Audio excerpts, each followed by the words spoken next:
आज के एपिसोड के स्टार्टिंग में हम देखते हैं कि हेमन एंड अर्थ के बीच ब्लैक एनर्जी का प्रज्वलन ऐसे हुआ मानो स्वयं हेमन एंड अर्थ लॉज क्रोध से फट पड़े हों। एक ही पल में वह ऊर्जा हजारों मील तक फैल गई और जो भी उसके दायरे में आया वह उसकी निर्दयी पकड़ से बच नहीं सका।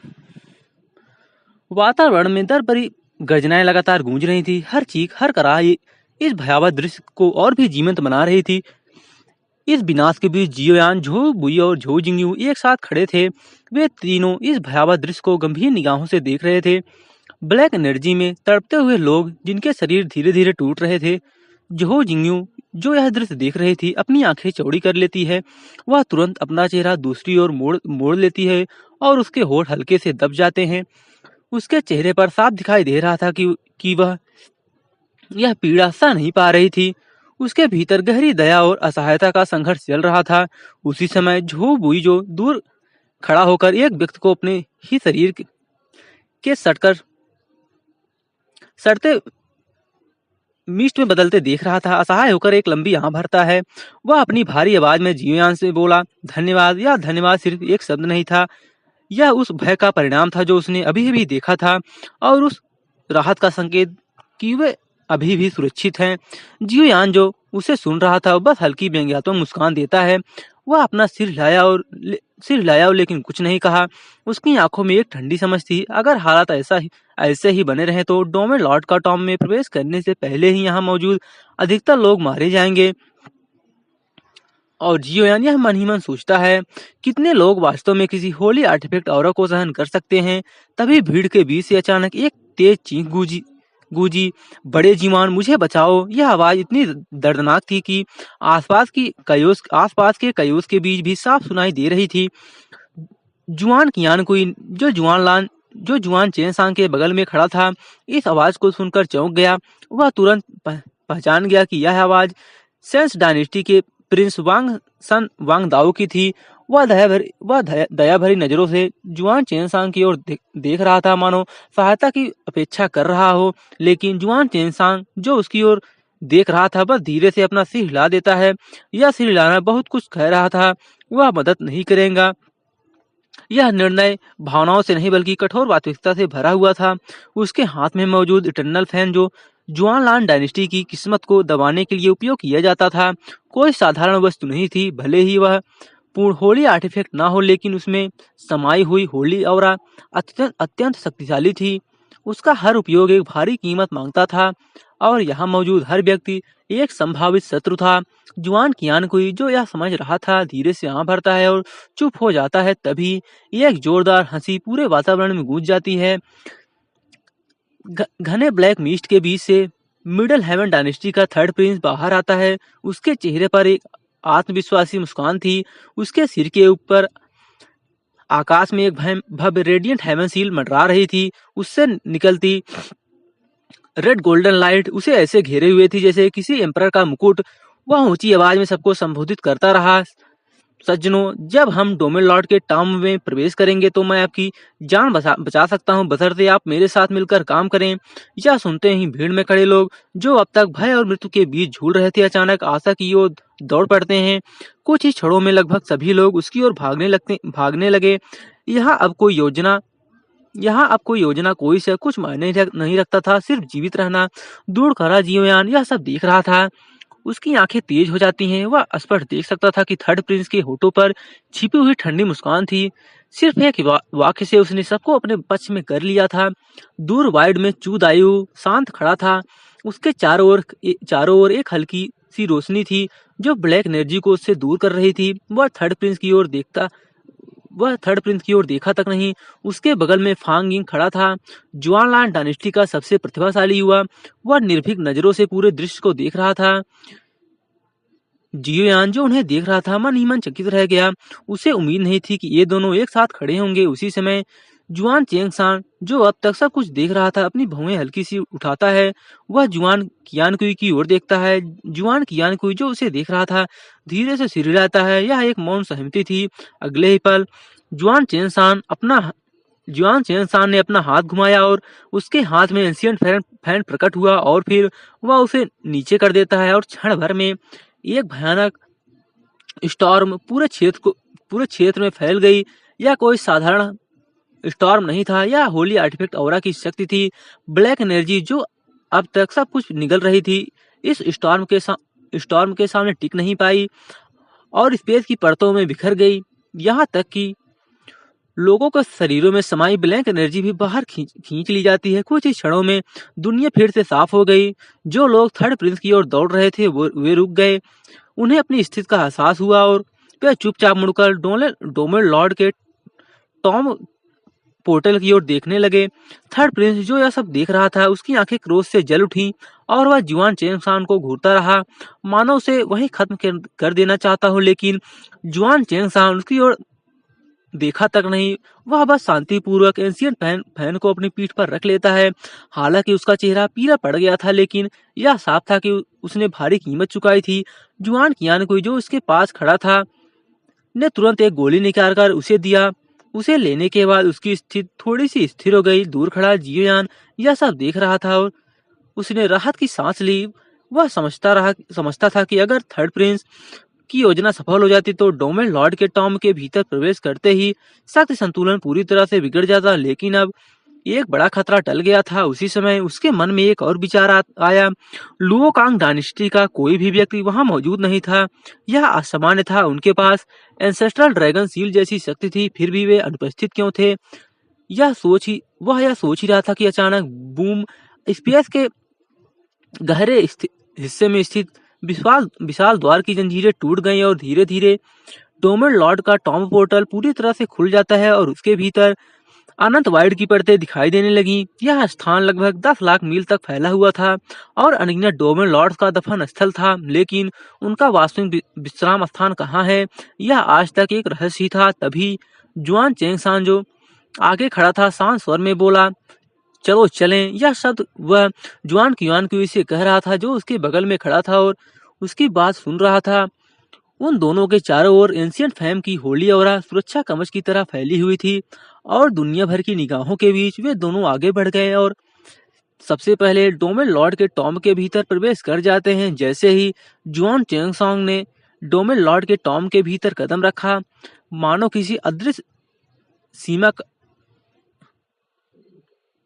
मानो कोई अदृश्य सीमा टूट गई हो और अब तक जो लोग हिचकिचा रहे थे वे खुद को रोक नहीं पाए और जीवन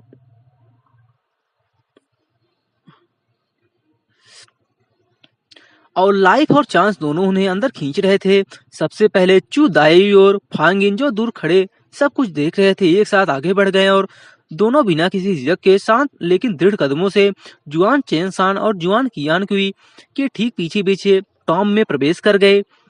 उनके चारों ओर फैली हल्की कोमल रोशनी कोई साधारण रक्षा नहीं थी, बल्कि वह एक रहस्यमय शक्ति थी जो पहले फैली हुई घातक ब्लैक ऑरा को सहजता से रोक रही थी। यह दृश्य देखकर साफ था कि वे इस डोमेन लॉर्ड के टॉम से बिल्कुल नहीं डरते थे। तभी मिडल हेवन डायनेस्टी का थर्ड प्रिंस जो यह देख रहा था ठंडी सांस लेता है। उसके सिर के ऊपर स्थित रेडियंट हेवन सील अचानक और भी अधिक चमक उठी और वह बिना कुछ कहे मुड़ गया और सीधे टॉम में कूद गया। उसके पीछे पीछे कई लोग भी उसी दिशा में दौड़ पड़े और वे यह जोखिम उठा रहे थे क्योंकि उन्हें विश्वास था कि थर्ड प्रिंस की होली आर्टिफैक्ट ऑरा उन्हें भीतर के खतरों से बचा लेगी।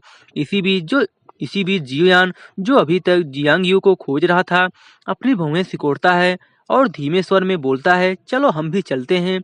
यह शब्द वह झो बुई और झो जिंगियो से कह रहा था जो उसके पास खड़े थे और उसकी बातें सुन रहे थे। अब और प्रतीक्षा करना व्यर्थ था। वह तुरंत आगे बढ़ गया और वाइड की गहराइयों में स्थित उस अंधेरे पोर्टल की ओर उड़ गया। झो बुई जो युवान रोंग को पकड़े हुए थी और झो जिंगियो भी बिना देर किए उनका अनुसरण करते हैं। अगले ही पल वे सभी उस अंधकार में पोर्टल में समा जाते हैं। बाहर पूरा दृश्य अब और भी भव्य और भयावह हो चुका था। लाखों मील तक फैली एक विशाल अंतरिक्षीय दरार मानो एक उड़ते हुए ड्रैगन की तरह पूरे जुआनलान एम्पायर के ऊपर मंडरा रही थी। उससे निकलती भयानक ऑरा ने पूरे एम्पायर को अपने प्रभाव में ले लिया था। यह सिर्फ एक घटना नहीं थी, यह पूरे सेंट्रल रीजन में आने वाले परिवर्तन का संकेत था। धीरे धीरे अधिकाधिक शक्तिशाली व्यक्ति वहां इकट्ठा होने लगे। अब जब ब्लैक गेट खुल चुका था तो बाद में आने वाले लोग उस घातक ब्लैक ऑरा से बच गए और वे बिना किसी भय के एक झुंड की तरह उसमें प्रवेश करने लगे। तभी क्षितिज से एक आकृति बिजली की तरह प्रकट हुई और कोई उसे ठीक से कोई ठीक से उसे देख भी नहीं पाता है कि वह पहले ही डोमेन लॉर्ड के ट्रॉम में प्रवेश कर चुका। वह था जियांग यू जो होली हैमर रियलम से आया था। उसकी गति इतनी तेज थी कि उसके प्रवेश पर किया किसी छाया के उसका प्रवेश किसी छाया की तरह प्रतीत हुआ। कुछ क्षण बाद एक और युवक प्रकट हुआ। वह काले वस्त्रों में लिपटा हुआ था। उसकी आंखों में जीवन के अनगिनत अनुभव झलक रहे थे। उसकी पीठ पर एक एंशियंट स्वॉर्ड टिकी हुई थी। वह रुका और विशाल अंतरिक्षी दरार की ओर देखता रहा। फिर हल्की मुस्कान के साथ बोला, जियोयान, मुझे उम्मीद है कि हम फिर मिलेंगे। यह शब्द वह स्वयं से कह रहा था, लेकिन उसकी आवाज में एक गहरा अर्थ छिपा था और अगले ही पल वह भी उस दरार में चला गया। अचानक सन्नाटे के बीच कई शक्तिशाली आभाएं एक साथ प्रकट हुई और यह कोई साधारण उपस्थित नहीं थी, यह थी ट्रू सेंटौरा। उनकी उपस्थित मात्र से कुछ लोग जो मकबरे में प्रवेश करने ही वाले थे कि डर के मारे कांप उठे और वे आगे बढ़ने की हिम्मत नहीं कर पाए क्योंकि सेंट आ चुके थे। दूर एक रहस्यमय स्थान पर एक ठंडी आवाज गूंजी, डोमेन लॉर्ड का टॉम खुल गया है। यह एक बड़े परिवर्तन का संकेत है। यह आवाज उन लोगों की थी जो 9 डिसेबल बैटलफील्ड में मौजूद थे। वे इस परिवर्तन की प्रतीक्षा कर रहे थे क्योंकि यह उनके लिए सत्ता हासिल करने का अवसर था। तभी एक और बार गूंजती है, इस बार जागने के बाद हमारी पहली प्राथमिकता तियानसन माउंटेन पर नियंत्रण करना होगा। यह आवाज यूम्यू की थी। वह आगे कहता है, वहां अनगिनत शक्तिशाली शव हैं। अगर हमने उन्हें नियंत्रित कर लिया तो हम अजय हो जाएंगे। समय बीतता है और 3 दिन बाद पूरे 3 दिन तक वह विशाल ब्लैक गेट खुला रहता है, लेकिन तीसरे दिन एक भयानक चीख के साथ वह गेट चकनाचूर हो गया और पूरा डोमेन लॉर्ड का टॉम अब एक बंद दुनिया बन जाता है। जो अंदर गए वे फंस चुके थे। बाहर निकलना आसान नहीं रहा। यह सब देखकर एंशिएंट एम्परर जो दूर से यह सब देख रहा था, उसका चेहरा गंभीर हो गया। वह धीमे लेकिन ठंडे स्वर में बोला, अगर मुझे पहले पता होता तो मैं उन्हें उसी समय मार देता। उसके शब्दों में छिपा हुआ घातक इरादा स्पष्ट था। वह विशेष रूप से एम्परर कुन को लेकर चिंतित था क्योंकि अगर उसने डोमेन लॉर्ड के धर्मा आइडल पर नियंत्रित पा लिया तो यह पूरे ग्रेट वर्ल्ड के लिए आपदा बन जाएगा। इसी बीच टॉम के भीतर अनंत आकाश में स्पेस की परतें एक दूसरे में उलझी हुई थी। जो भी यहाँ प्रवेश कर चुके थे वे सभी कम से कम हेवनली सॉम्रे लेवल तक पहुंच चुके थे। उनकी शक्ति उन्हें यहाँ जीवित रख सकती थी। उनके सामने एक विशाल द्वीप था जो स्पेस में लटका हुआ था। उसके चारों ओर एक धुंधला सुरक्षा कवच था जो उसे बाहरी स्पेशियल टर्बुलेंस से बचा रहा था, लेकिन कॉन्टिनेंट के बाहर अनगिनत स्पार्टियल ब्लैक होल्स मौजूद थे, एक के ऊपर एक और अंतहीन, और हर एक के भीतर छिपा था अज्ञात खतरा। जब जियोयान यहाँ पहुंचा तो उसने देखा जुआन चेनसान, चू दायु और थर्ड प्रिंस कोई भी वहां मौजूद नहीं थे। वे सभी पहले ही आगे बढ़ चुके थे। केवल कुछ लोग बचे थे जिनकी शक्ति अभी भी हेवनली लारियलम तक पहुंची थी। तभी झो बुई जो जियोयान के सामने खड़ा था शांत स्वर में बोला, भाई जियाओ, आपको यहाँ अपना काम करना है, इसलिए हम अब आपको परेशान नहीं करेंगे। यह शब्द वह सीधे जियोयान से कह रहा था। वह झो जिंगयू को इशारा करता है कि वह युवान रोंग को उसे सौंप दे। झो जिंगयू जो यह सुन रही थी मुंह बनाती है, लेकिन अनिच्छा से वह युवान रोंग को जियोयान के हवाले कर देती है। युवान रोंग जिसकी आंखें नम थी वह झो जिंगयू की आस्तीन पकड़ लेता है और छोड़ना नहीं चाहता था। यह देखकर जियोयान धीरे से यहाँ बढ़ता है और झो जिंगयू से कहता है, तुम ही इस बच्चे की देखभाल क्यों नहीं कर लेती। जैसे ही ये शब्द उसके कानों में पड़े, अचानक युवान रोंग किसी चीज से उत्तेजित हो गया और वह तुरंत कूदकर जियोयान के कंधे पर आ गया और बिना कुछ कहे अपना चेहरा छिपा लिया। झो जिंगयू जो यह सब देख रही थी निराश होकर मुंह फुला लेती है, लेकिन उसके पास कोई विकल्प नहीं था। झो बुई जो यह सब देख रहा था उसे एक स्पार्टियल पाथवे की ओर खींच ले जाता है और वे दोनों गायब हो जाते हैं। जियोयान जो अब अकेले खड़ा था युवान रोंग की ओर देखता है। उसकी आंखों में हल्का सा आश्चर्य था। वह समझ नहीं पा रहा था कि यह छोटा सा बच्चा अचानक क्यों बदल गया, लेकिन वह उससे कोई जवाब नहीं मांगता और अपनी सोल पावर का उपयोग करके और अपनी सोल पावर का उपयोग करता है और उन जटिल स्पार्टिकल पाथवेज को महसूस करता है। कुछ क्षणों की झिझक के बाद वह एक मार्ग को चुनता है और तेजी से उसमें प्रवेश कर जाता है। उसके मन में एक विचार स्पष्ट था, ये सभी रास्ते आखिरकार एक ही स्थान पर मिलेंगे, लेकिन उनमें छिपे खतरे अभी भी अज्ञात थे। यह डोमेन लॉर्ड का टॉम सिर्फ एक स्थान नहीं था, यह एक मंच था जहां पूरे ग्रेट वर्ल्ड के प्रतिभाशाली योद्धा एकत्रित हो चुके थे। सैकड़ों मार्क, हजारों योद्धा और हर कोई अपनी किस्मत बदलने आया था। यह सचमुच नायकों और सितारों का महासंग्राम बनने जा रहा था। घोर अंधकार से भरे उस स्पार्टियल पाथवे में अंतरिक्षीय उथल पुथल इस तरह उग्र हो रही थी मानो स्वयं वाइल्ड जीवित होकर अपने भीतर प्रवेश करने वाले को निगलना चाहता हो। स्पेस की परतें एक दूसरे से टकरा रही थी और उस नाजुक स्पार्टियल बैरियर को चीरते हुए वह उथल पुथल अपने रास्ते में आने वाली हर चीज को बाहर लेकर जा रही थी। एक अर्धेड़ उम्र का व्यक्ति जो इस मार्ग से गुजर रहा था, समय रहते प्रतिक्रिया नहीं कर पाया और वह सीधे उस भयानक उथल पुथल में समा गया और चीख तक नहीं सका। अगले ही क्षण उसका शरीर टुकड़ों में बिखर गया और वह पूरी तरह से मिस्ट में मिलकर वाइड में विलीन हो गया। दूर खड़ा जीवयान जो यह दृश्य देख रहा था अनायास ही अपना सिर हिला देता है। वह समझ गया कि यह कोई साधारण व्यक्ति नहीं था, वह कम से कम हेवनली लार इलम के लेड स्टेज तक पहुंच चुका था। फिर भी वह इस स्पार्टियल टर्बुलेंस के सामने टिक नहीं पाया। जीवयान जो ऊपर देख रहा था और महसूस करता है कि यह मार्ग कहीं समाप्त होता हुआ प्रतीत नहीं हो रहा था। चारों ओर सिर्फ अंतहीन अंधकार। उस नाजुक अवरोध के बाहर एक प्रचंड स्पार्टियल स्टॉर्म गरज रहा था, मानो किसी भी क्षण इस पूरे मार्ग को चकनाचूर कर देगा। वह मन ही मन सोचता है कि इस डोमेन लॉर्ड के टॉम में प्रवेश करने वाले अधिकांश लोग केवल हेवनली लार रीलम तक ही पहुंचे हैं। सिर्फ कुछ ही ऐसे हैं जिनके पास व्हाइट लार रीलम की शक्ति है, और यदि कोई इन स्पार्टियल स्टार्स या उथल पुथल में फंस गया तो उनका अंत निश्चित है। इसी बीच युवान रोंग जो जीवयान की छाती से लिपटा हुआ था, भय से कांप रहा था। उसका सारा अहंकार जो पहले था अब पूरी तरह से गायब हो चुका था। वह सचमुच मृत्यु को महसूस कर रहा था। जीवयान जो यह सब महसूस कर रहा था अपने चारों ओर प्रचंड ऊर्जन एनर्जी को सक्रिय करता है और उसके शरीर से ऊर्जा की गर्जना उठती है और वह बिना रुके ऊपर की ओर उड़ता है। उसकी शक्ति इतनी प्रबल थी कि वह इस उग्र स्पार्टियल टर्बुलेंस को आसानी से पार कर जाता है। यह स्तर उसे रोकने के लिए पर्याप्त नहीं था। काफी समय तक यात्रा करने के बाद अचानक उसके सामने का अंधकार प्रकाश में बदल गया और जीवयान का चेहरा तुरंत सख्त हो गया। वह बिना समय गंवाए सीधे नीचे उतरा। नीचे एक और विशाल स्पार्टियल आइसलैंड उसका इंतजार कर रहा था। यह आइसलैंड पहले वाले से अलग था। इसके चारों ओर कई स्पार्टियल पाथवेज मौजूद थे, लेकिन उनकी संख्या अब काफी कम हो चुकी थी। यह स्थान एक सभा स्थल जैसा प्रतीत हो रहा था। जैसे ही जीवयान यह सब सोच रहा था कि तभी चारों ओर के मार्गों से आकृतियां नीचे उतरने लगी। हर कोई सतर्क, संदेश से भरा और आश्चर्यचकित था। तभी यह एक युवक जो सबसे पहले उतरा था चारों ओर देख रहा था। उसके चेहरे पर अजीब सा भाव था और वह धीरे से बुदबुदाता है, क्या यह डोमेन लॉर्ड के टॉम का स्थान है? यह शब्द वह स्वयं से कह रहा था, लेकिन उसकी नजरें जीवयान पर टिक जाती हैं। जीवयान जो उसे देख रहा था अपनी आंखें हल्की सी उठाता है।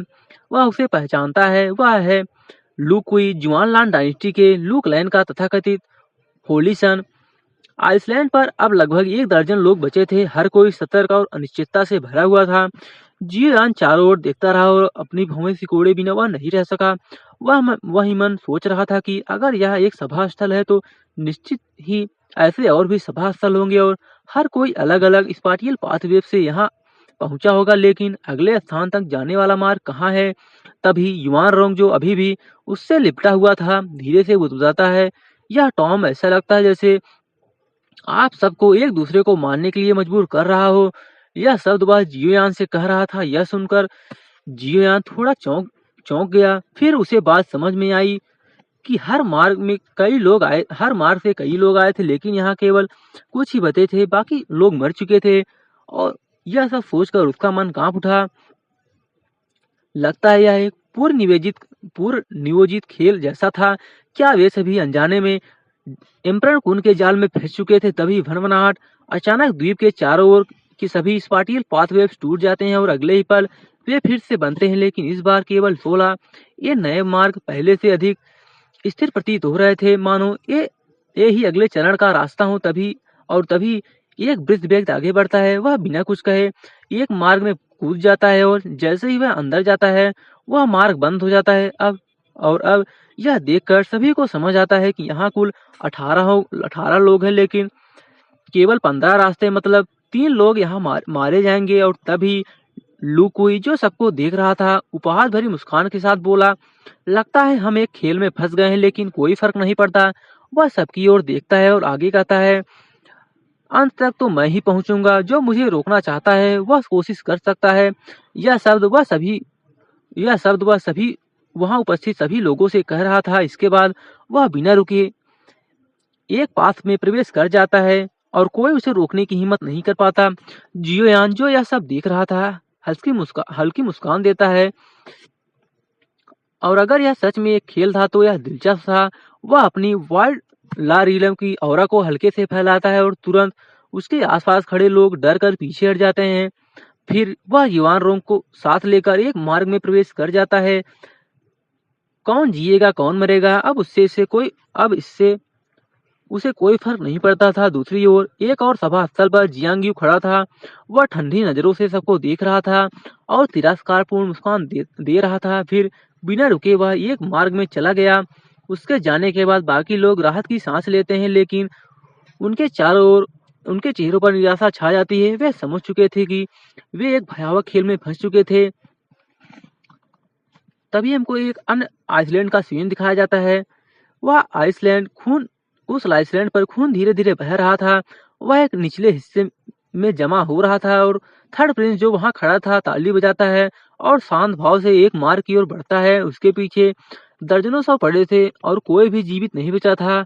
वहीं एक और स्थान पर जियो जुआन खड़ा था। वह जमीन पर पड़े एक काले वस्त्रधारी व्यक्ति को देख रहा था और कहता है, मेरा तुम्हें मारने का कोई इरादा नहीं था, तुम यहाँ रह सकते हो। यह शब्द वह उस व्यक्ति से कह रहा था। फिर वह अंतिम मार्ग की ओर बढ़ता है, लेकिन तभी अचानक वह काले वस्त्रधारी व्यक्ति उछल पड़ता है और उसके हाथ में एक काला नाइफ प्रकट होता है। वह सीधे जियो जुआन की गर्दन पर वार करता है, लेकिन एक धातु के गूंजने की आवाज गूंजती है और अगले ही क्षण उस व्यक्ति की आंखों से हत्या की मंशा गायब हो जाती है और उसका शरीर ढीला पड़ जाता है और वह निर्जीव होकर जमीन पर गिर जाता है। जियोयान, जो यह सब कर चुका था, शांत भाव से अपनी एंशियंट स्वॉर्ड को वापस अपनी पीठ पर टांग लेता है। उसके चेहरे पर कोई भाव नहीं था, लेकिन उसके भीतर घृणा की एक झलक थी। वह पीछे हटने वालों में से नहीं था और छल से किए गए हमलों को वह कभी माफ नहीं करता था, क्योंकि एक बार ड्यूकी कॉन्टिनेंट पर वह ऐसे ही एक छिपे हुए हमले का शिकार हो चुका था और अब वह यह गलती दोहराने वाला नहीं था। जब जियोयान अगले स्पार्टियल असेंबली आइसलैंड पर पहुंचा तो उसके सामने फैला दृश्य पहले से बिल्कुल अलग था। नीचे का आइसलैंड अब केवल एक साधारण ठिकाना नहीं था, वह अत्यंत विशाल था, जिसमें लहरदार पहाड़ियां, गहरी घाटियां और प्राकृतिक बनावट मौजूद थी, मानो यह वाइड में बना हुआ कोई वास्तविक संसार हो। यह देखकर जियोयान, जो इस पूरे वातावरण को देख रहा था, भीतर ही भीतर संदेह से भर गया। वह मन ही मन सोचता है कि क्या इससे पहले कोई इस डोमेन लॉर्ड के टॉम में प्रवेश कर चुका था, या फिर क्या डोमेन लॉर्ड के पतन के बाद यह सब स्वयं उत्पन्न हुआ था। उसे याद आता है कि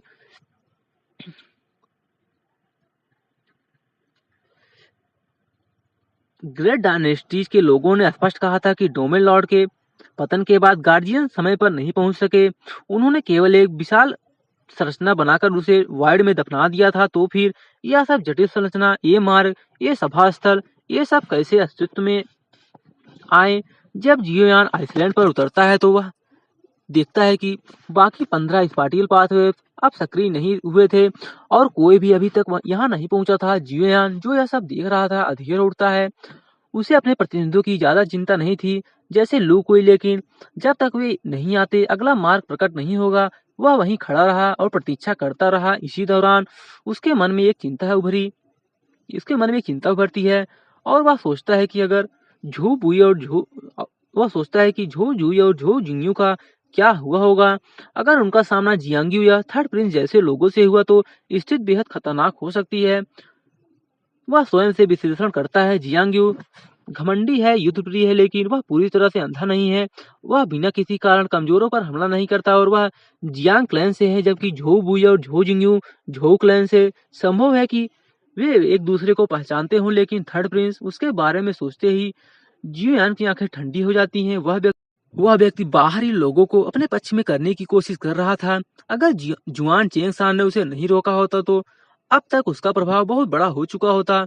जियोयान जो यह सब सोच रहा था, मन ही मन निर्णय करता है सबसे अच्छा होगा कि जियांगयू और थर्ड प्रिंस आमने सामने आ जाएं, ताकि वे एक दूसरे को रोक सके। लेकिन एक और चिंता थी एम्परर को।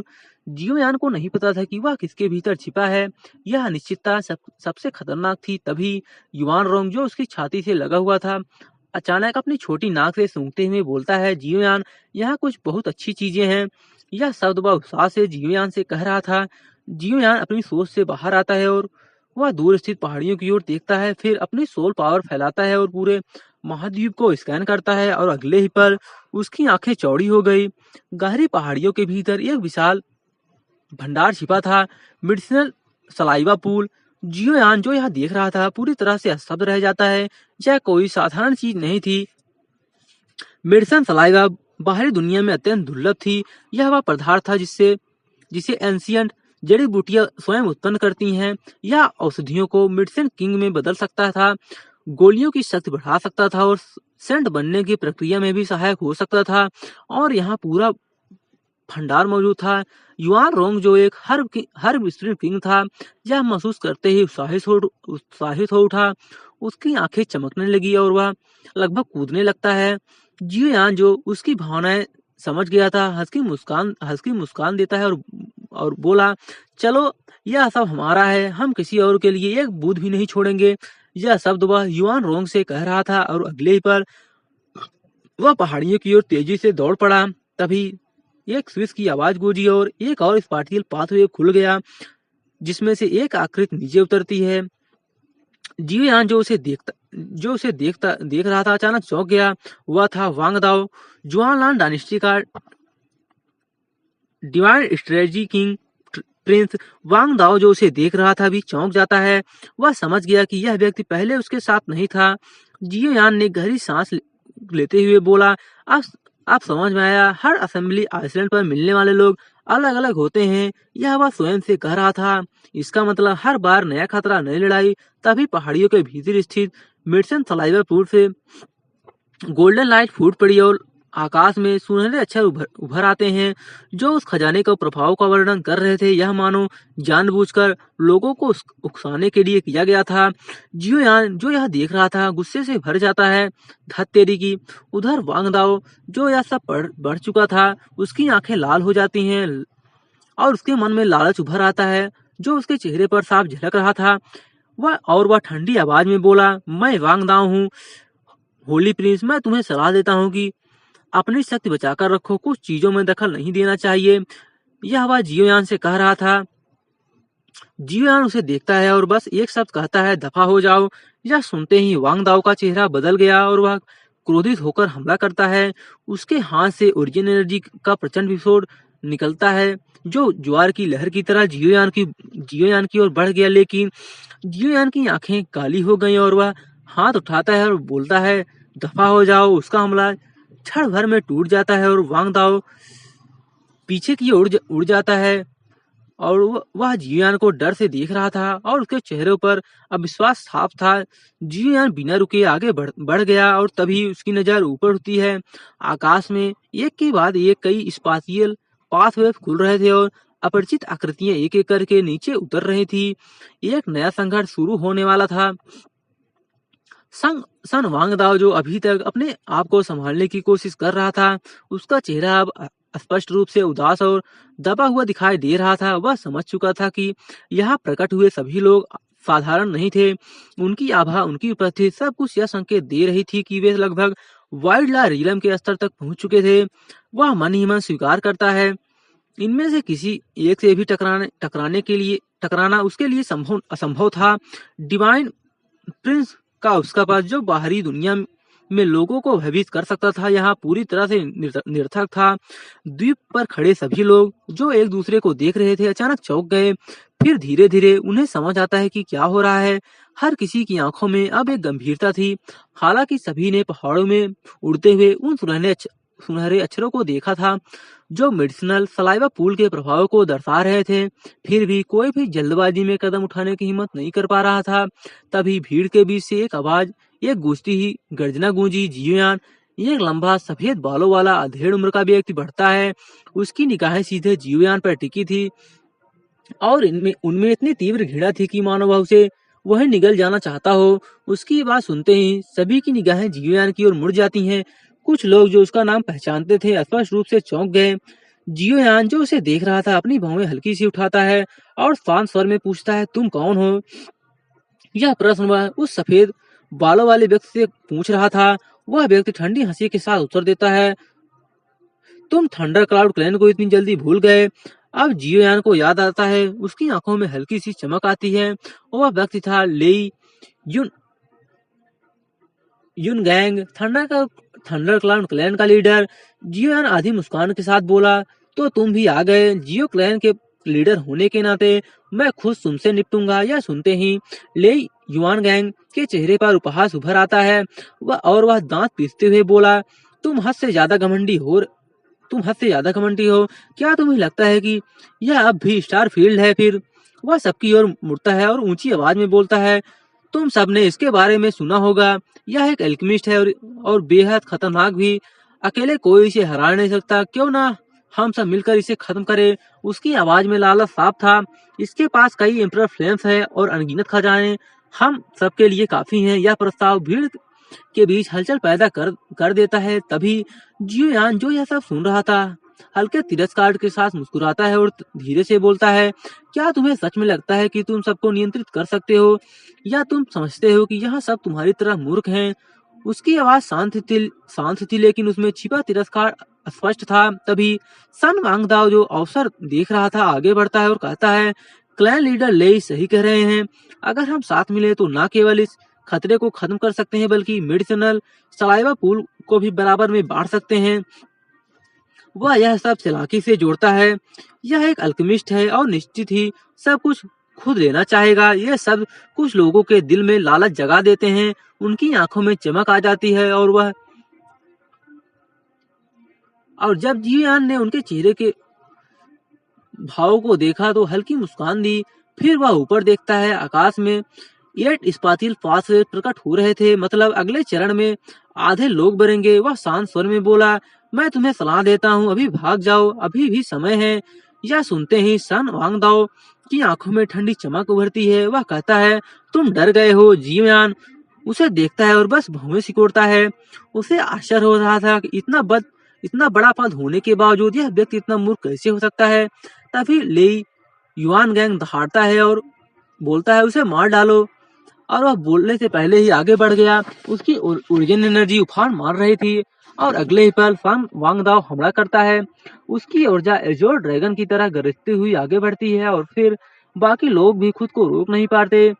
दर्जनों हमले एक साथ जियोयान की ओर बढ़ते हैं और पूरा वाइड कांप उठता है। स्पाटियल बैरियर टूटने लगता है और एक भयानक स्पाटियल टर्बुलेंस उत्पन्न हो जाता है। इस विनाशकारी स्टॉर्म के बीच जियोयान पूरी तरह से घिर जाता है। सिर्फ 4 लोग पीछे हटते हैं।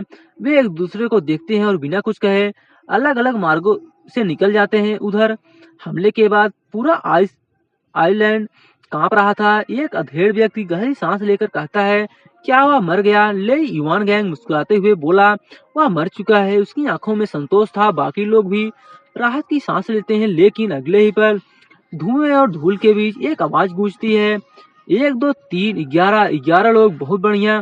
सभी स्तब्ध रह गए। फिर वही आवाज शांत लेकिन भयावह स्वर में कहती है, मैंने तुम्हें मौका दिया था, अब तुम में से कोई भी जिंदा नहीं बचेगा। यह आवाज जियोयान की थी कि तभी एक बुजुर्ग व्यक्ति घबराकर भागने की कोशिश करता है लेकिन क्लैंग एक चमकती हुई आकृति प्रकट होती है।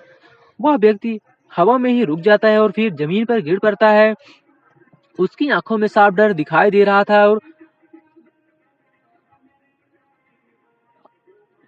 और अविश्वास भी। धीरे धीरे धूल चटी और वहाँ जियोयान खड़ा था। उसके हाथ में ब्लू फ्लेम रूलर था जो जिस पर एम्परल फ्लेम्स लिपटी हुई थी। वह मुस्कुराता है और ठंडी आवाज में बोलता है, मैंने कहा था तुम में से कोई भी यहाँ से नहीं जाएगा। तो दोस्तों आज के लिए बस इतना ही। मैंने आज भी 5 चैप्टर एक्सप्लेन किए हैं, ठीक है। चैप्टर छोटे छोटे हैं तो ऐसा हो गया, इसलिए आज इतना मिनट का वीडियो हुआ, ठीक है। और वीडियो पसंद आया हो तो वीडियो को लाइक शेयर सब्सक्राइब जरूर से कर देना। तो मिलते हैं अगले एपिसोड में, तब तक के लिए बाय बाय दोस्तों, love you, see you and good night.